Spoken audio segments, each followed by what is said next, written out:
जय जी कुंजन। आज क्लास है क्या? जनरल रोहन। हाँ जी। रोहन क्लास है, लेकिन आजकल सब सब क्या है, प्रीतेश इंडिया है और सब अच्छा।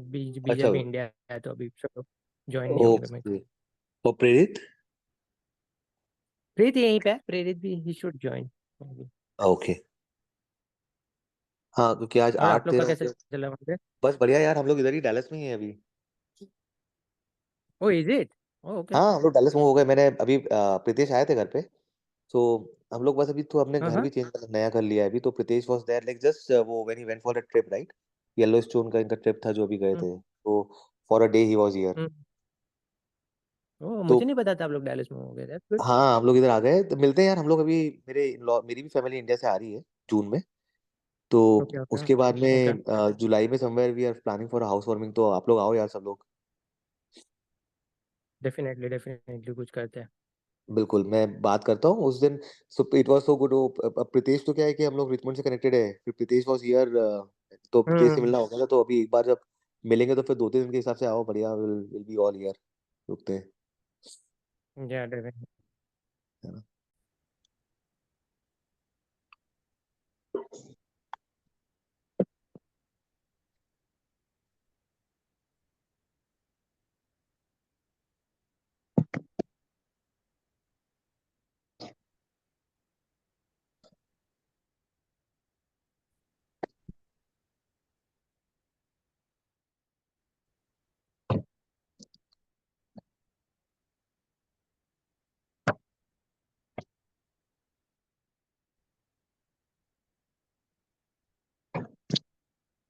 हमारी समय सार ग्रंथ पर चर्चा चल रही है। वो वाला वर्जन खोलना था ना कुंदन जी, हाँ सर। वो जो ऑलवेज हम लोग यूज करते हैं।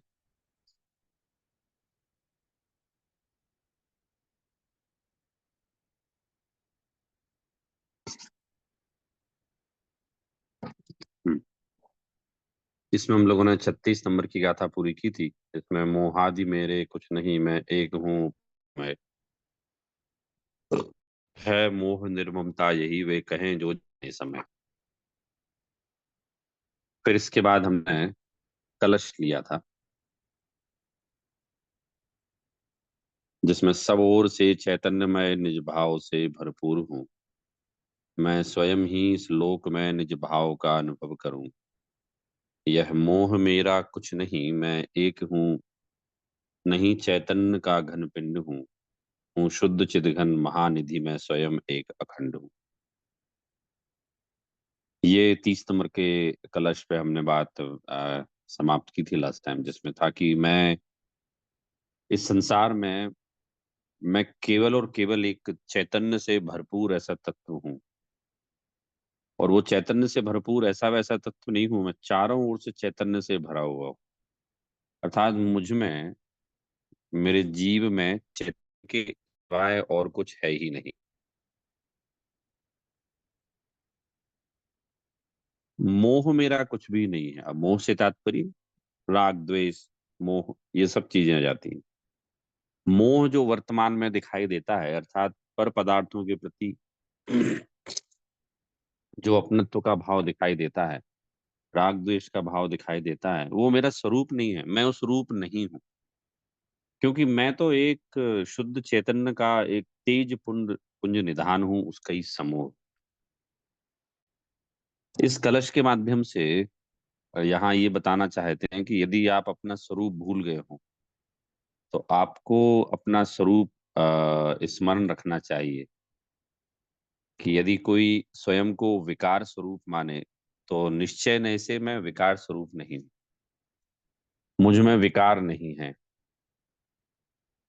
मैं चारों ओर से अपने चैतन्य रस से भरपूर भरा भरा हुआ हूँ। और जो विकार दिखाई देता है, तो वो निश्चय नहीं की दृष्टि से मेरा नहीं है, क्योंकि मैं तो चैतन्य समूह का तेज पुंज हूं मैं। तो इस कलश में आत्मख्याति अंश में आता है, जिसमें ये कहा गया है, जिस प्रकार जित मोह और क्षीण मोह में मोह के स्थान पर राग द्वेष मान आदि पद रखकर 16-16 गाथाएं बनाकर व्याख्यान करने की बात कही है, उसी प्रकार यहाँ भी 16 गाथाएं बनाकर व्याख्यान करना चाहिए। और इसी प्रकार और भी गाथाएं बनाई जा सकती हैं। क्रोध, मान, माया, लोभ, राग, द्वेष, मोह आदि। इस प्रकार से इस कलश के माध्यम से भेद विज्ञान कराया गया है। अब 37 नंबर की गाथा है। हमने पढ़ी थी 37 नंबर की गाथा थोड़ी सी। रणत्थिमम धम्म आदि। तो हम लोग 37 नंबर की गाथा पढ़ते हैं एक साथ। रणत्थिमम, मैं पढ़ता हूँ फिर आप लोग पढ़िए। रणत्थिमम धम्म आदि उज्जयति ओग एव अहमेको तम धम्मृम तम धम्मृम ममत्तम समयस्य वियाणया बेन्ति। हाँ पढ़िए एक साथ आप लोग। प्रणतिमं धम आदि पूज्यति अव ओक एवं अहमको सह धम्मनि मम्मत्तं समयस्य पियाणाय बेति। तो इसमें कह रहे हैं धर्मादि मेरे कुछ नहीं, मैं एक हूँ उपयोगमय। है धर्म निर्ममता यही वे कहें जो जाने सम। स्वपर के सिद्धांत के जानकार ऐसे कहते हैं कि धर्मादि मेरे कुछ नहीं है, मैं तो एक उपयोगमय हूँ। जो ऐसा जानता है वह धर्मादि द्रव्यों से पढ़ते हैं। इसका भावार्थ पढ़ते हैं। आ, पढ़िए रोहन जी, आप पढ़िए। ये स्क्रीन चले गई है कुंजन, स्क्रीन नहीं आ रही है, ब्लैक स्क्रीन आ रही है अभी। हाँ अब आ गई है जी। यहाँ से पढ़ना है सौरभ जी इस श्लोक में। आ, इस श्लोक से नहीं, यहाँ से पढ़ना। स्व पर और सिद्धांत के जानकार या निज रस से प्रकट अनिवार्य विस्तार। एक मिनट, स्क्रीन चेंज करिए। स्व, ओके। स्व पर और सिद्धांत के जानकार नहीं ये सही है, आचार्य निज देव रस। ऐसा, यहीं से सौरभ जी स्व पर के। हाँ बराबर बराबर। स्वपर और सिद्धांत के जानकार आचार्य देव ऐसा कहते हैं कि ये धर्म आदि द्रव्य मेरे कुछ भी नहीं है, मैं तो एक उपभोगमय ही हूँ। ऐसा तो जानना है, ऐसा जो जानता है वह धर्म आदि द्रव्यों से निर्मम है। अब इसके बाद सौरभ जी यहाँ से नीचे जाना है। हाँ इस निज भाषा, रस से प्रकट। निज रस से प्रकट अनिवार्य विस्तार और समस्त पदार्थों को ग्रसित करने के स्वभाव वाली प्रचंड चिन्मात्र शक्ति के द्वारा कवलित ग्रसीभूत किए जाने से मानो अत्यंत अंतर्मय अंतर्मग्न हो रहे हो, ज्ञान में तदाकार होकर डूब रहे हो। इस प्रकार आत्मा में प्रकाशमान ये धर्म अधर्म आकाश काल पुद्गरों अन्य जीव ये समस्त पर द्रव्य मेरे कुछ भी नहीं है, क्योंकि टंकोटी कर्ण एक ज्ञायक स्वभाव आत्मक से परमार्थ अंतरंग तत्व तो मैं हूँ, और वे पल द्रव्य मेरे स्वभाव से भिन्न स्वभाव वाले होने से परमार्थ ब्रह्मा भार्य तत्व रूप को छोड़ने में पूर्णतः असमर्थ हैं। दूसरे हाँ चैतन्य में, ये समझ लेते हैं पहले हम लोग। अच्छा में तुकलम कुछ तो गलती। स्व पर और सिद्धांत के जानकार आचार्य देव ऐसा कहते हैं। तो पिछली बार मैंने बताया था कि स्व पर और सिद्धांत के जानकार आचार्य देव ऐसा कहते हैं से क्या तात्पर्य है। तो इससे तात्पर्य ये है कि ये बात किसने कही। हमें सदैव ये कंसर्न रहता है ना कि ये बात किसने कही। जैसे जो किसी भी क्षेत्र में किसी भी फील्ड में बहुत एक्सपर्ट हो उसे विशेषज्ञ कहा जाता है। तो जब वो विशेषज्ञ कोई शोध करके किसी बात को संसार के समक्ष प्रस्तुत करता है तो उस बात का वैलिडेशन बढ़ जाता है कि भाई वो व्यक्ति है, उसने अपना he has spent his whole life in this field, and if he is stating something it means he has deeply researched this fact and then presented before us। तो उसकी बात हम ऐसा मानते हैं कि this is the most validate statement what we have received from that person.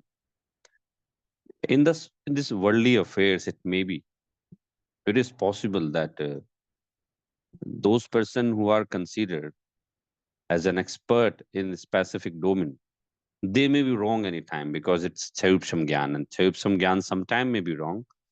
However, a person has spent his whole life in that domain, then he may be wrong in sometime he may be wrong.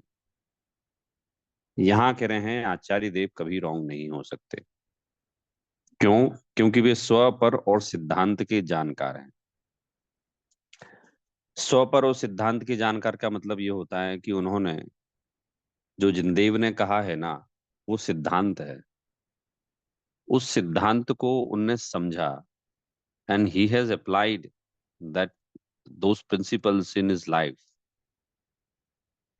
तो सिद्धांत के जानकार हैं, अर्थात सर्वज्ञ देव की वाणी के जानकार हैं। सर्वज्ञ देव ने जो बात बताई है उस बात के जानकार हैं वो। और उसके बाद उनने आत्मानुभूति की, अर्थात उन सिद्धांतों को अप्लाई किया, and he has realised his soul. उससे वो ने ये जाना कि स्व जो है वो मैं हूं, मैं चैतन्य से भरपूर हूं, और इस चैतन्य के सिवाय अन्य जितने पदार्थ हैं वे सब पर हैं, वे मेरे नहीं हैं।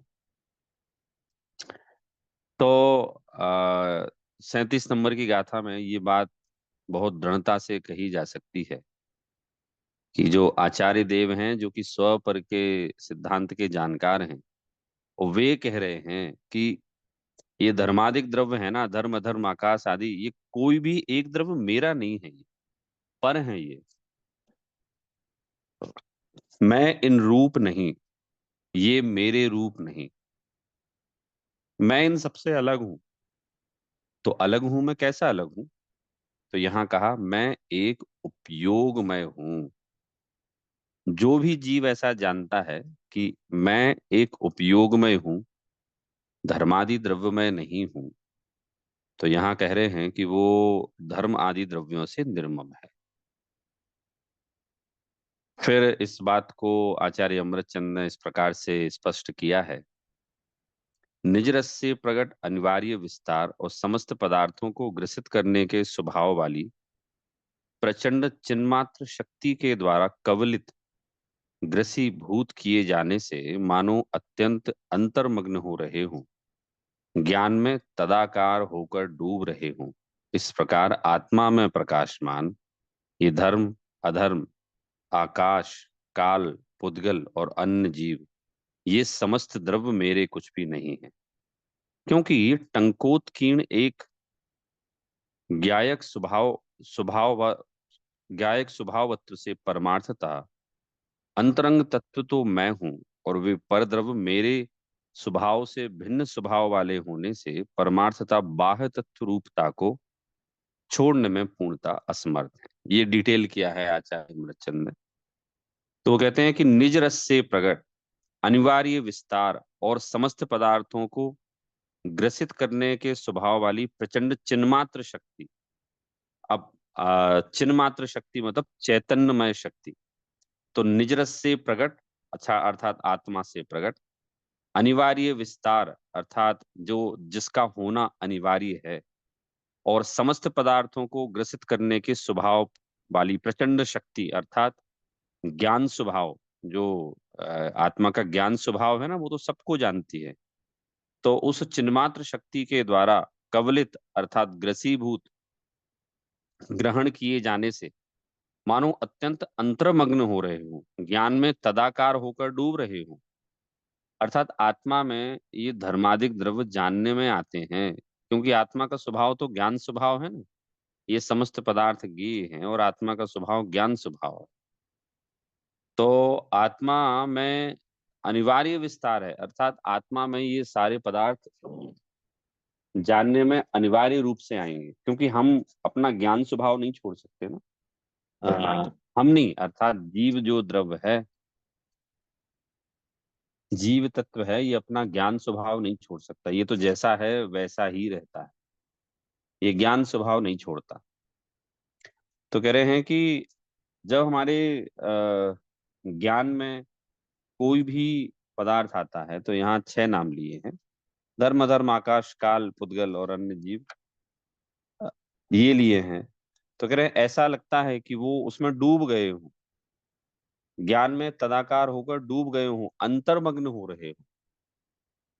क्योंकि हमारा जैसे आईने में हम कभी अपना अपना प्रतिबिंब देखें तो वो कांच बहुत साफ हो, तो बहुत सी बार तो हमें ऐसा लगता है नहीं कि हम ही खड़े हैं अंदर।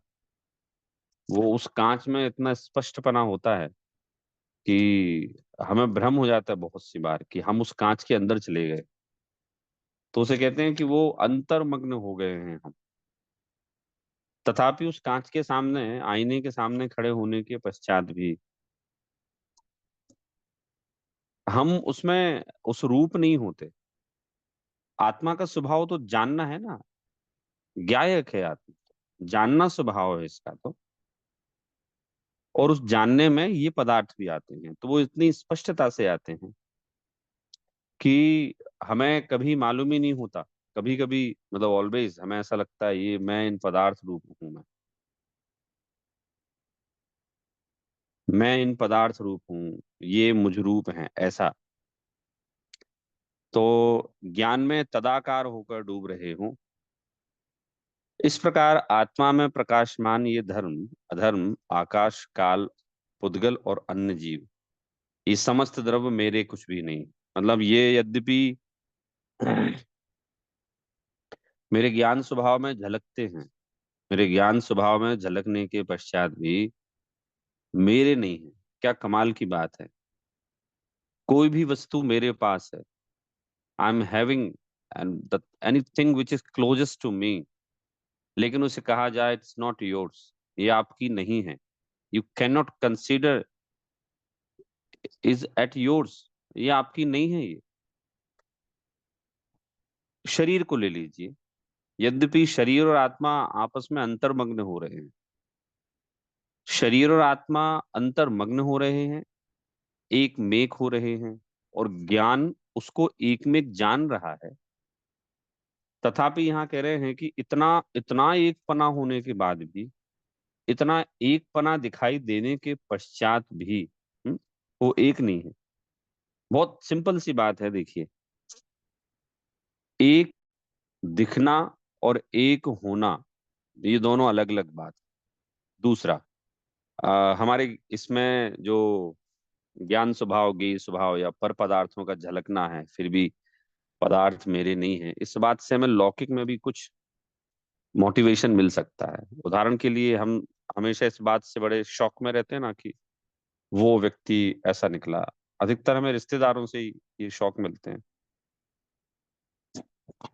दूर के लोगों से नहीं, रिश्तेदार हैं, मित्र हैं, इनसे ही हमें ये शौक मिलते हैं कि हमने तो उस पर इतना विश्वास किया और वो उसने हमारे साथ ऐसा किया। ऑफ कोर्स बहुत प्रकार के लोग हैं।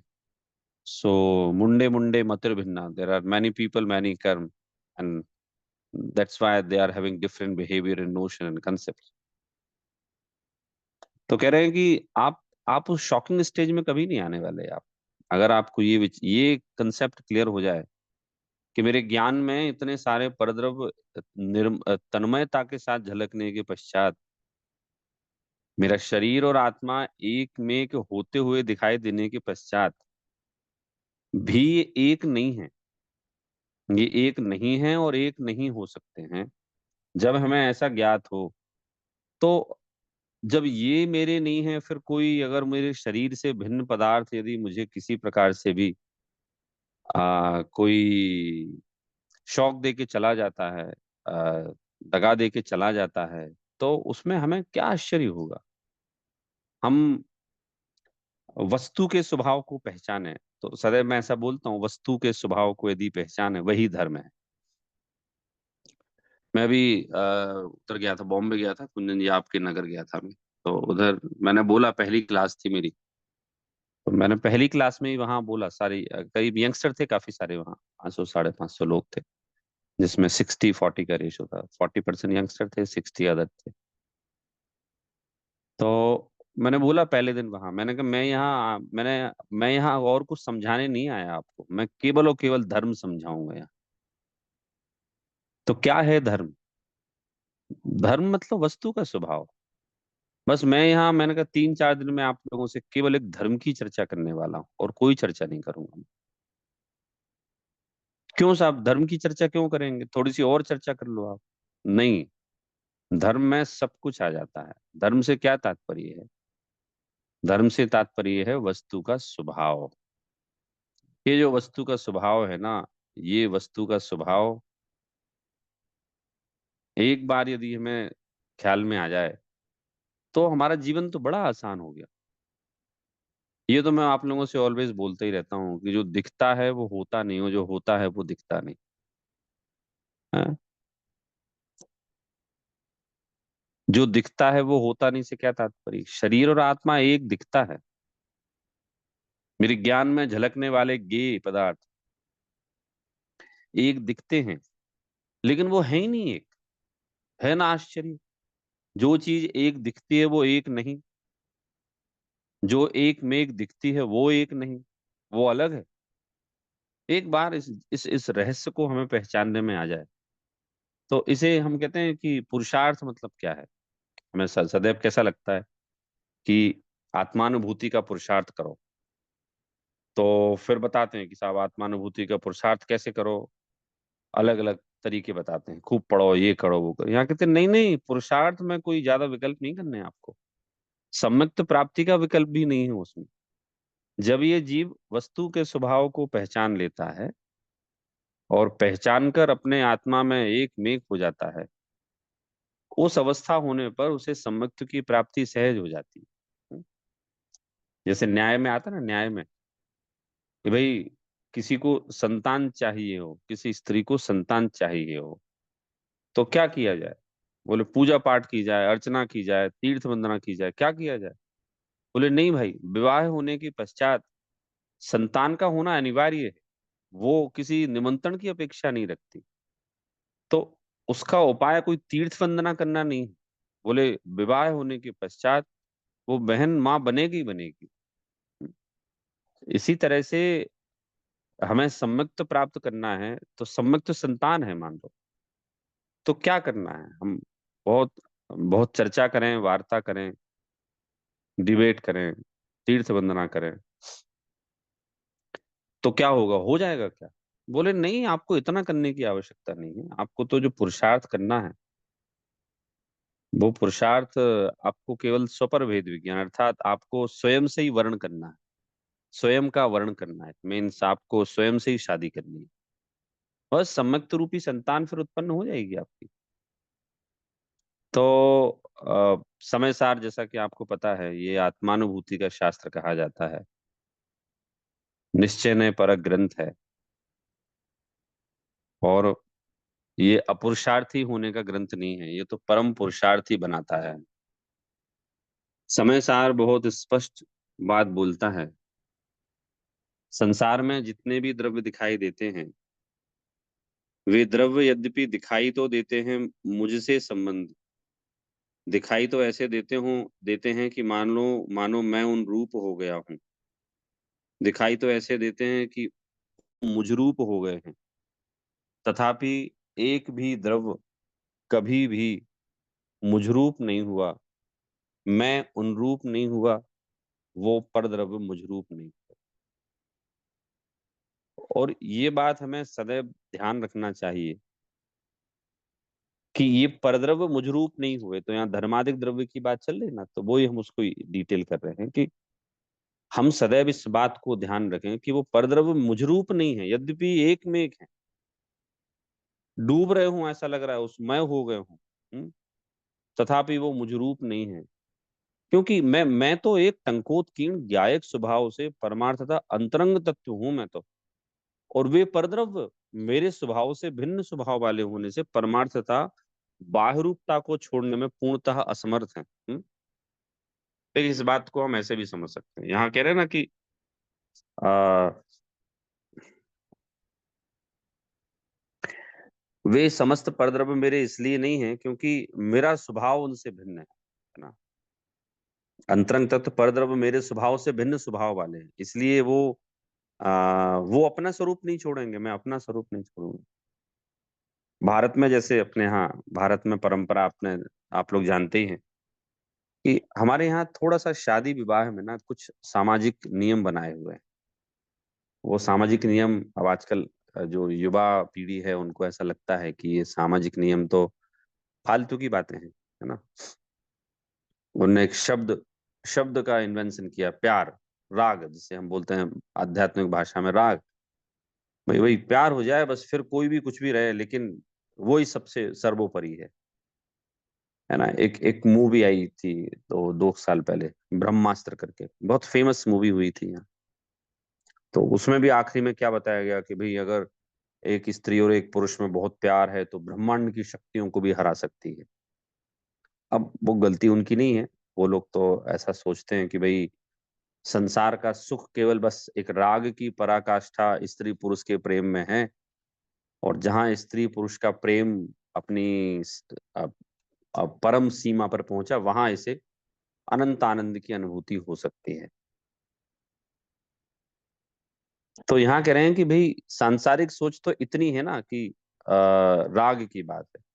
भारतीय कुछ सीमाएं बनाई गई हैं कि समाज में सेम संस्कृति में सेम समाज में शादी की जाए। जैसे हम जैनी है ना, तो जैनियों में भी हमारे यहाँ उपजातियां, तो वो तो जैन समाज में ही होना चाहिए। अब तो ऐसा कंसेप्ट हो गया, अब तो उपजातियों का कंसेप्ट खत्म हो गया।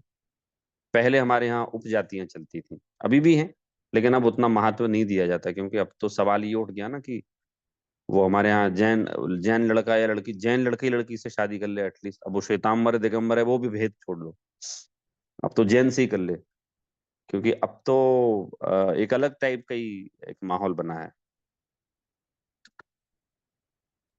तो उसमें हमारे भारतीय मतलब हम जैन परंपरा ना देख के भारतीय परंपरा देखते हैं अभी। वो कहते हैं कि साहब एक स्त्री पुरुष जो है ना वो जीवन भर साथ में रहना चाहिए उनको।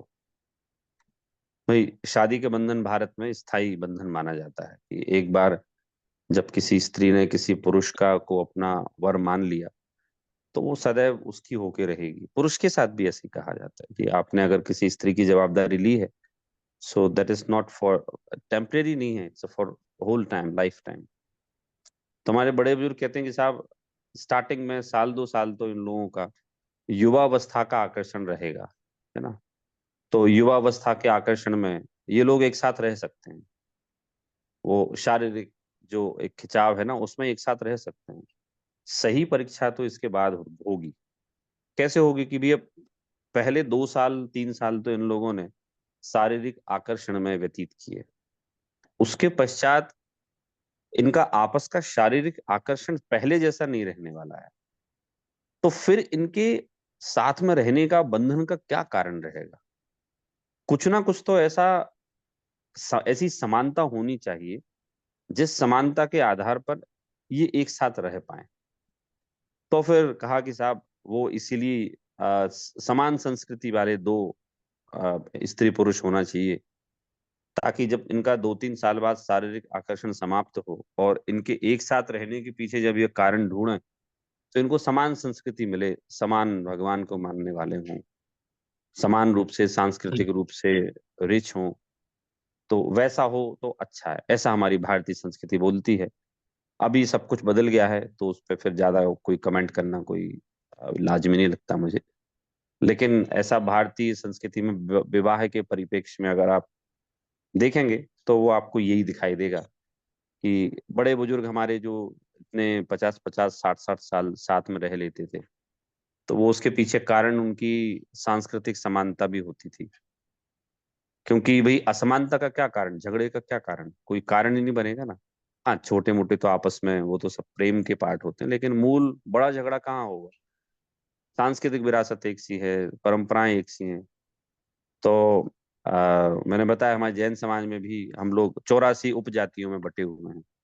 तो वहां भी ऐसा माना जाता था पहले कि अगर कोई खंडेलवाल है तो साहब खंडेलवाल की लड़की होना चाहिए, खंडेलवाल का लड़का होना चाहिए। हुमड़ है तो हुमड़ में शादी हो, परिवार है तो परिवार में शादी हो। इससे बोले एक ठीक रहता है, आगे जाके कहीं भी कोई जो डिफ्रेंसिएशन है वो नहीं रहेगा। ऐसे ही यहाँ कह रहे हैं कि भैया वो जो तत्व है ना, वो द्रव्य है, परद्रव्य है, उनका स्वभाव मुझसे भिन्न है। परमार्थता देखूं तो वो मुझसे भिन्न है वो। और मैं अपना स्वभाव छोड़ने में असमर्थ हूं, वो अपना स्वभाव छोड़ने में असमर्थ। वो कोई भी किसी का स्वभाव नहीं छोड़ सकता। मैंने कुछ केस देखे हैं, आप लोगों ने भी देखे होंगे ऑफ कोर्स। मैंने 2-3 केस ऐसे देखे हैं अपनी जैन समाज में कि उन्होंने, समझ लो, विभिन्न विचारधारा वाली, जैसे लड़का थोड़ा सा जो था वो ये धार्मिक प्रवृत्ति का था, है ना। आजकल उल्टा होता है, लड़के धार्मिक प्रवृत्ति के होते हैं, लड़कियां मॉडर्न होती हैं, और लड़की मॉडर्न विचारधारा की। तो तो लड़के ने कह दिया शादी के पहले कि देखिए लड़की बहुत अच्छी है, कोई समस्या नहीं है, लेकिन मेरी विचारधारा जो है ना वो अ, उस श्रृंखलता की नहीं है। मेरे पिता ने पैसा मुझे बहुत दिया है, तथापि साथ में मुझे धार्मिक संस्कार दिए हैं। तो वो मुझे किसी भी प्रकार की ये इजाजत नहीं देते कि मैं कोई स्वच्छंद आचरण करूं। और मुझे जो अभी आपसे मिलके समझ में आया है, तो मुझे ये समझ में आया कि आपने अपना जीवन जो सीमित कर रखा है वो क्लब में, पब में, घूमने में, इनमें कर रखा है। तो बताइए कि आपका स्वभाव तो मुझसे भिन्न है ना। तो मेरा अलग है, मेरी रुचियां अलग हैं, आपकी रुचियां अलग हैं, और ये हो भी नहीं सकते। एक आपकी अपब्रिंगिंग जो हुई है, पालन पोषण हुआ है, वो ऐसी हुई है, मेरे पिता ने मेरा पालन पोषण ऐसा किया है। तो मेरा आप सबसे निवेदन ये है कि आप इस बात को छोड़िए ना। मतलब कोई ऐसा ढूंढिए जो जो मेरी तरह से सोचती हो। ऐसा, मतलब समाज में रहता हूं मैं तो कहीं ना कहीं चर्चाएं होती रहती हैं। तो उसी बात को यहाँ कहा है कि वो पुद्गल द्रव्य, धर्म अधर्म आदि तो मेरे स्वभाव से भिन्न है, मैं भिन्न हूँ। वो अपना स्वभाव छोड़ने में असमर्थ है, मैं भी अपना स्वभाव, टंकोत्कीर्ण स्वभाव छोड़ने में असमर्थ हूँ। और भाई कोई द्रव्य अपना स्वभाव क्यों छोड़े? किसी को अपना स्वभाव छोड़ने की इजाजत नहीं है। छोड़ना चाहे तो भी नहीं छोड़ सकता वो।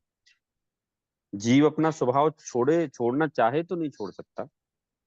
उद्गल द्रव अपना स्वभाव छोड़ना चाहे तो नहीं छोड़ सकता। मनुष्यों के साथ भी यही है, कोई अपना स्वभाव क्यों छोड़े, है ना। हाँ, मनुष्यों में जरूर हम लोग ये तो बोलते ही है ना कि अगर किसी का स्वभाव बुरा हो तो हम बोलते हैं भाई अपना नेचर सुधारो, नहीं तो आपको जीवन में बहुत कठिनाइयों का सामना करना पड़ेगा। चलिए आगे पढ़ते हैं।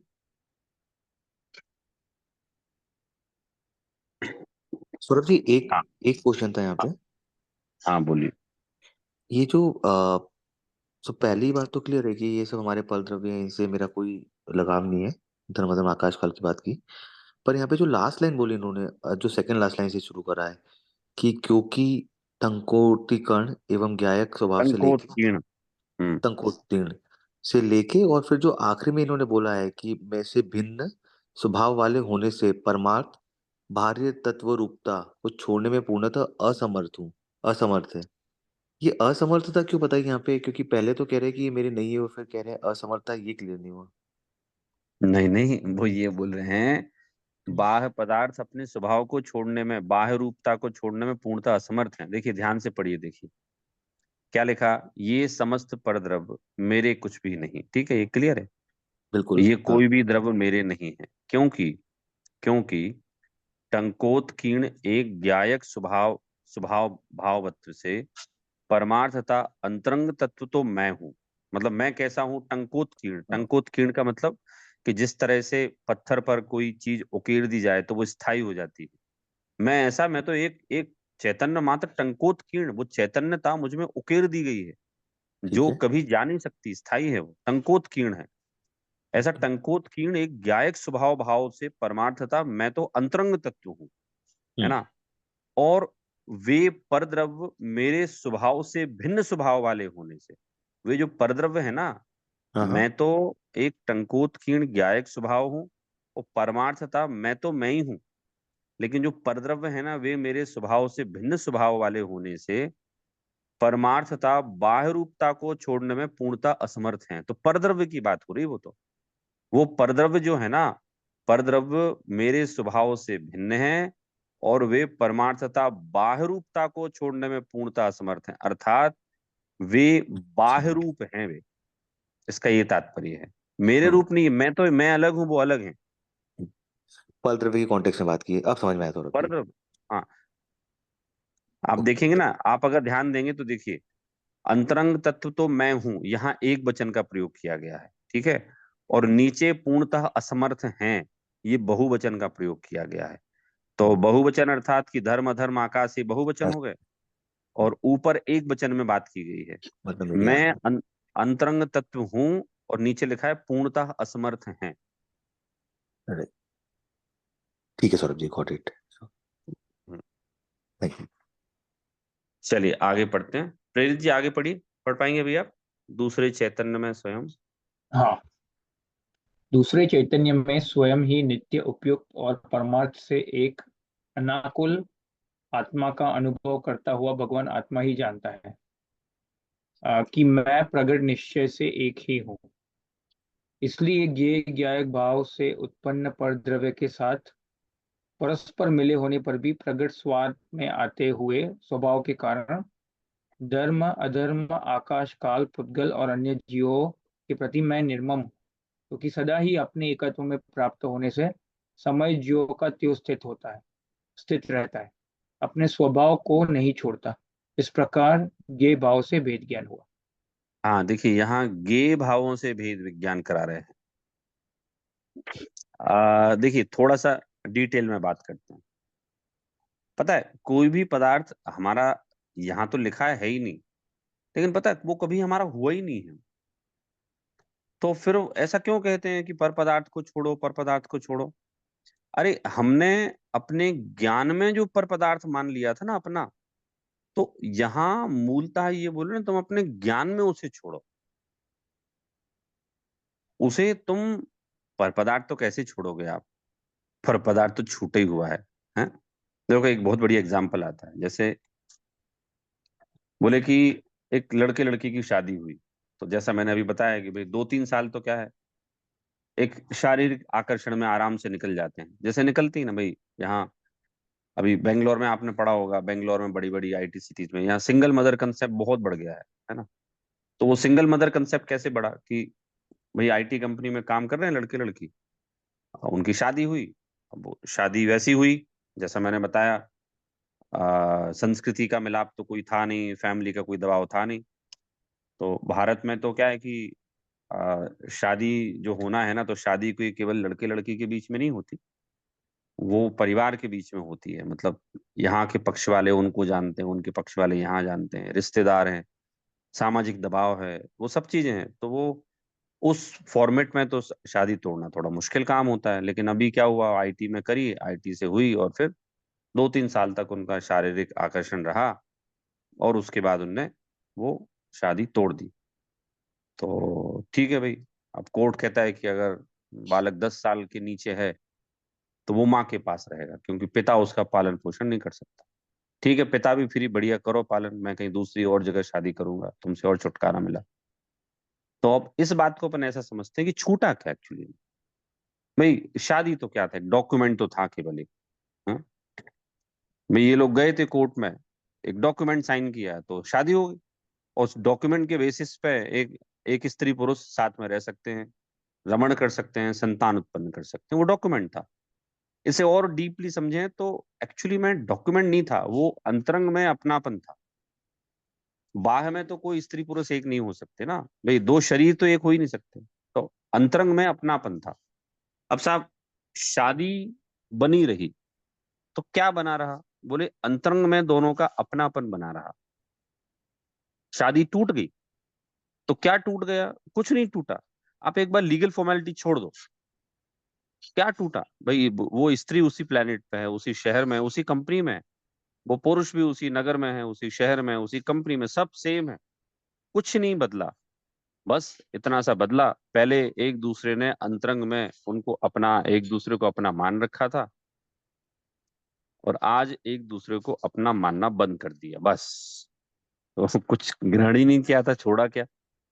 ऐसे ही यहाँ कह रहे हैं कि भाई जो पर पदार्थ है ना, वो पर पदार्थ मैंने कब ग्रहण की, मैंने मैंने मेरे कब हुए? ये तो मैंने अपने ज्ञान में झलकने के कारण उन गेय भावों को, गेय पदार्थों को अपना मान रखा है। तो क्या करें, इनको छोड़े कैसे? तोड़ फोड़ करें? भाई धर्म तो दिखता ही नहीं, उसको छोड़ें कैसे? भाई पुद्गल दिखता है तो भी ये मेरा तो कैसे हुआ? भाई ईंट मिट्टी का बना हुआ घर घर में है, कपड़े कपड़ों में है, सोना चांदी में है, जो अदर हमारी एसेट क्लास है वो उसमें है। सब अलग अलग है ना, एक कहाँ है? अरे भाई जब सब अलग अलग एसेट क्लास हैं, एक है ही नहीं मेरे ये, तो इनको छोड़ा और ग्रहण कैसे किया जाए? तो बोले ज्ञान में जिस प्रकार से शादी के बंधन में ज्ञान में बंधे हुए थे और शादी का बंधन ज्ञान में ही तोड़ दिया, ऐसे ही इन पर पदार्थों का भी ये साहब, कि हमने तो ज्ञान में इनको अपना मान रखा था और बस ज्ञान में हमने अपना इनको तोड़ दिया। मतलब कितना सुपर मार्ग बता रहे हैं आचार्य, आपको पर पदार्थों से संबंध तोड़ने के लिए कोई तोड़ फोड़ करने की आवश्यकता नहीं है। तोड़ फोड़ करने की कोई आवश्यकता नहीं है। आपको आपको बस उन पदार्थों को वैसा मानना है कि ये मेरे थे ही नहीं और ये मेरे हैं भी नहीं, यद्यपि झलकते मेरे ज्ञान में है, तो मेरे ज्ञान में झलकने के पश्चात भी ये मेरे नहीं। आईने जैसा हाल है, वो दिखता हूं मैं आईने में स्पष्ट, लेकिन मैं हूं थोड़ी उस रूप, ना वो मुझ रूप है ना मैं उस रूप हूँ। हम्म? तो यहाँ कह रहे हैं दूसरे, चैतन्य में स्वयं ही नित्य उपयुक्त और परमार्थ से एक अनाकुल आत्मा का अनुभव करता हुआ भगवान आत्मा ही जानता है कि मैं प्रगट निश्चय से एक ही हूँ। मैं एक हूँ, है ना? चैतन्य में स्वयं ही नित्य हूँ, उपयुक्त हूँ और परमार्थ से एक अनाकुल आत्मा का अनुभव करता हुआ भगवान आत्मा ही जानता है कि मैं प्रगट निश्चय से एक हूँ। इसीलिए ज्ञेय ज्ञायक भाव मात्र से उत्पन्न परद्रव्य के साथ परस्पर मिले हुए होने पर भी प्रगट स्वाद में आते हुए स्वभाव के कारण धर्म धर्म आकाश काल पुद्गल और अन्य जीवों के प्रति मैं निर्मम हूँ। भाई वो कहते हैं ना कि मैं तो देखो, मैं तो स्वयं से प्यार करता हूँ, स्वयं से प्यार करता हूँ, अर्थात कि भाई मुझ में ही जब अनंत गुण भरे हुए हैं और जब मुझ में ही अनंतता है, तो मुझे पर की महिमा क्यों आएगी मुझे? हम्म? जिस व्यक्ति को अपने स्वभाव का भान हो जाए, अपने स्वभाव की महानता का ज्ञान हो जाए, वो पर पदार्थों की महिमा क्यों करेगा? तो यहाँ कह रहे हैं कि ज्ञेय ज्ञायक भाव से उत्पन्न परद्रव्य के साथ परस्पर मिले हुए होने पर भी प्रगट स्वाद में आते हुए स्वभाव के कारण धर्म अधर्म आकाश काल और पुद्गल और अन्य जीवों के प्रति मैं निर्मम हूँ। निर्मम हूँ का मतलब अलग हूँ। निर्मम हूँ का मतलब यह है मेरा उनसे एक में एक पना नहीं है, वो मेरे नहीं है, क्योंकि सदा ही अपने एकत्व में प्राप्त होने से समय ज्यों का त्यों स्थित रहता है, अपने स्वभाव को नहीं छोड़ता। कह रहे हैं कि मैं तो साहब, मैं तो कभी परद्रव्य रूप हुआ ही नहीं। मैं तो, आप भले ही कहें कि ये परद्रव्य मेरे हैं कि मेरे ज्ञान में झलकते हैं, तथापि मैं तो अपने चैतन्य पने को मैंने कभी छोड़ा ही नहीं। हम्म? मतलब यहाँ हम लोग जिस जिस लेवल की बात कर रहे हैं, दुर्लभ है पंचम काल में। यहाँ ये कह रहे हैं कि साहब मैं परद्रव्य रूप कभी हुआ ही नहीं। मैं क्यों नहीं हुआ? क्योंकि मैं तो अपने स्वभाव में ज्यों का त्यों स्थिर हूँ। और भैया मैं तो अपना स्वभाव नहीं छोड़ता। मेरा स्वभाव जैसा है वैसा ही है मेरा, तो मैं नहीं छोड़ता। इस प्रकार से ज्ञेय भावों से भेद ज्ञान हुआ कि पुद्गल द्रव अपना स्वभाव नहीं छोड़ता, धर्म द्रव अपना स्वभाव नहीं छोड़ता, जीव द्रव अपना स्वभाव नहीं छोड़ता। वैसे कोई पुद्गल द्रव्य ने कभी कहा नहीं कि मैं आप में आकर मिल जाऊं क्या, या मैं आपका हूं। ये तो जीव का ज्ञान है, जीव का ज्ञान है जो जो उसमें मिल गया वो। तो ये ज्ञानी इस रहस्य को जानते हैं, इसीलिए तो वो आनंद में रहते हैं। हाँ? हमारे आचार्य भगवान जो रहते हैं, तो हमें ऐसा लगता है कि वो हमारे जो परम उत्कृष्ट मुनिराज हैं, जंगल में अकेले रहते हैं, कोई साथ नहीं, कोई संयोग नहीं, कोई सुविधा नहीं, कैसे सुखी रहते होंगे? तो हमने तो ऐसे ही मान रखा है ना कि a person he is having more and more materialistic thing, and he is having lots of wealth and supporting members and society, तो वो सुखी होगा। सारे संसार में भी सुख की कुछ ऐसी परिभाषा दी हुई है। वो आचार्यों के ऐसे घनघोर जंगल में जहाँ किसी का संयोग नहीं होता है, जहाँ और कोई वस्तु बात होती नहीं है, वो इतने सुखी कैसे रहते? हम्म? हमें ऐसा लगता है वो दुखी हैं, परंतु यहाँ जो सिद्धांत बताया जा रहा है वो कह रहे हैं वो सुखी, वो दुखी नहीं है, वो परम सुखी हैं, क्योंकि वे धर्मादिक द्रव्य से निर्मम है। पिछली गाथा में कहा था वो मोह से निर्मम है, मोह राग द्वेष आदि नहीं है उनमें, ऐसा मानते हैं वो। इसी तरह से मुझ में पुद्गल द्रव्य आदि धर्म द्रव्य आदि नहीं है, वो ऐसा मानते हैं। आप सोचिए कि परद्रव्य को जिसने अपना मानना बंद कर दिया, उसके तो सुख का कोई पारावार नहीं रहा, बियॉन्ड लिमिट। वो तो सीमाओं के पार पहुंच गए ना, जिसको ये ज्ञान में आ गया। तो इस गाथा में जो मूल रूप से बताया गया है वो यही बताया जा रहा है कि प्योर प्योर भेद विज्ञान वाली बात है। 38 नंबर की चूंकि हमारी गाथा चलेगी, तो वो तो पूरे समस्त अधिकार का एक सार बताने वाले हैं यहाँ आचार्य। तो इसमें 37 नंबर की गाथा में भेद विज्ञान की बात है, और जिस तरह से हमने 36 नंबर की 36 नंबर की गाथा में हमने ये देखा कि किस तरह से हम मोह से निर्मम है, अर्थात हम यदि अपने आप को राग द्वेष मोह वाला मानते हैं तो वो सही बात नहीं है वो। इसी तरह से यदि हम अपने आप को धर्म द्रव्य अधर्म द्रव्य वाला मानते हैं तो वो भी सत्यता नहीं है, सही बात नहीं है, मिथ्या बात है। हाँ, आगे पढ़ते हैं थोड़ा सा। वस्तुतः बात यह है कि आत्मा स्वभाव से, रोहन जी पढ़िए, एक पैराग्राफ और पढ़ते हैं। जी गौरव जी, ये स्क्रीन आई नहीं है अभी, वो रिफ्रेश होती है। हाँ, वस्तुतः यहाँ से पढ़ना है। हाँ जी, हाँ जी। वस्तुतः बात यह है कि आत्मा स्वभाव से ही स्व पर प्रकाशक है, अतः वह स्वभाव से ही स्व को भी जानता है और पर को भी जानता है। वह पर को पर के कारण नहीं जानता है, अपितु अपने स्वभाव के कारण ही जानता है।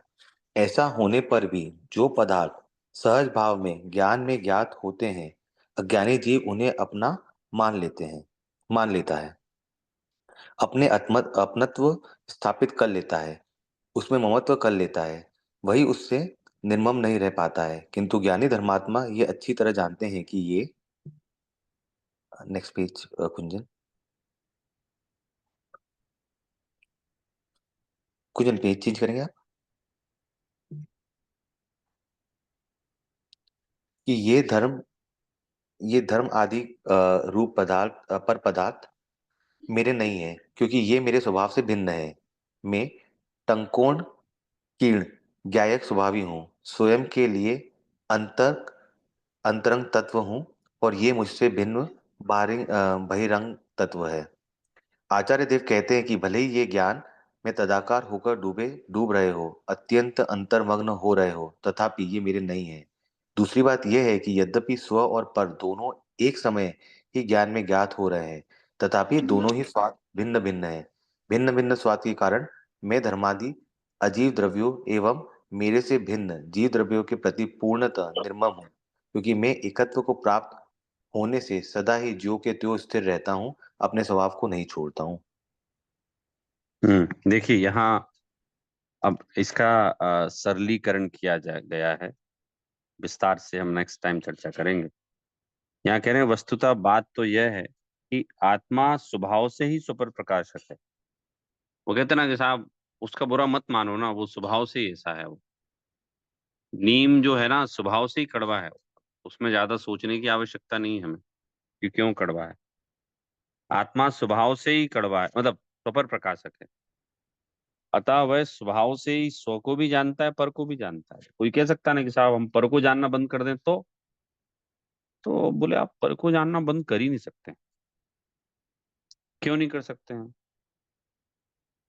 कि वो पर को जानना भी मेरा स्वभाव है। पर मेरे ज्ञान में झलकेंगे ही झलकेंगे, वो ऐसा हो ही नहीं सकता ना झलके। तो पर के कारण मैं नहीं जानता पर पदार्थ को, मैं तो अपने स्वभाव के कारण ही पर को जानता हूँ। ऐसा होने पर भी जो पदार्थ पर पदार्थ सहज भाव से ज्ञान में ज्ञात होते हैं, अज्ञानी उन्हें अपना मान लेता है, अपनत्व स्थापित कर लेता है, ममत्व कर लेता है, उनसे निर्मम नहीं रह पाता।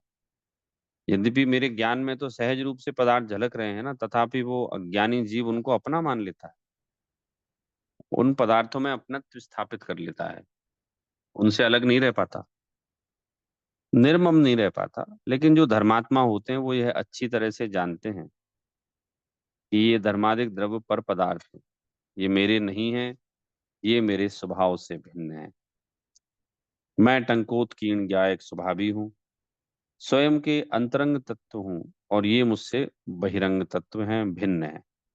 तो इस तरह से अभी इसका आगे का और हम डिटेल में नेक्स्ट टाइम ले लेंगे।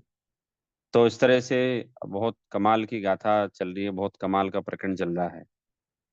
और हम लोग जो सदैव समय सार के बारे में सुनते रहते हैं कि समय सार तो आत्मानुभूति प्राप्त कराने का शास्त्र है, तो पढ़ने में हमें अनुभव हो रहा है इस बात कि कितनी सत्यता का उद्घाटन करता है समय सार।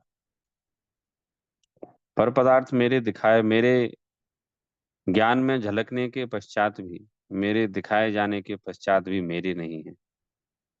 तो इससे हमें एक बल मिलता है, और हम जो पर पदार्थ में अपनत्व मान रहे थे, तो वो हमें भेद विज्ञान करने का एक मार्ग खुलता है।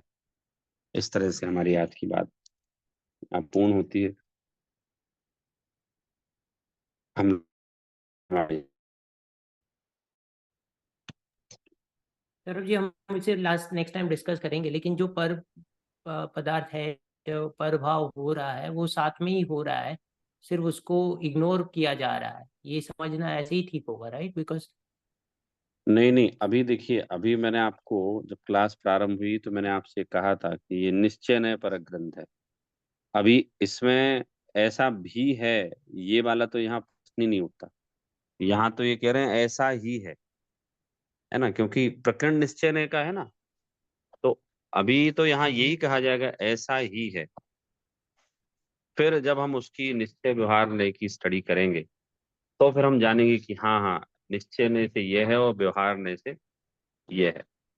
लेकिन अभी जो बात है वो तो खरे खर यही बात है कि ऐसा ही है। कोई भी पदार्थ मेरे ज्ञान में आने के पश्चात भी वो मेरा नहीं है, था नहीं, है नहीं और रहेगा नहीं।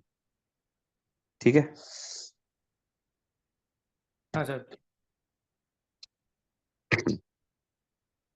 चलिए लेते हैं जिनवाणी स्तुति। निज दीन जमे बताई, यह अनंत उपकार है, इसके लिए जनवानी माँ को वंदना शत बार है, वंदना शत बार है। जय जिनेन्द्र। जय जय जिनेन्द्र सभी को। थैंक यू सर जी। जय जिनेन्द्र।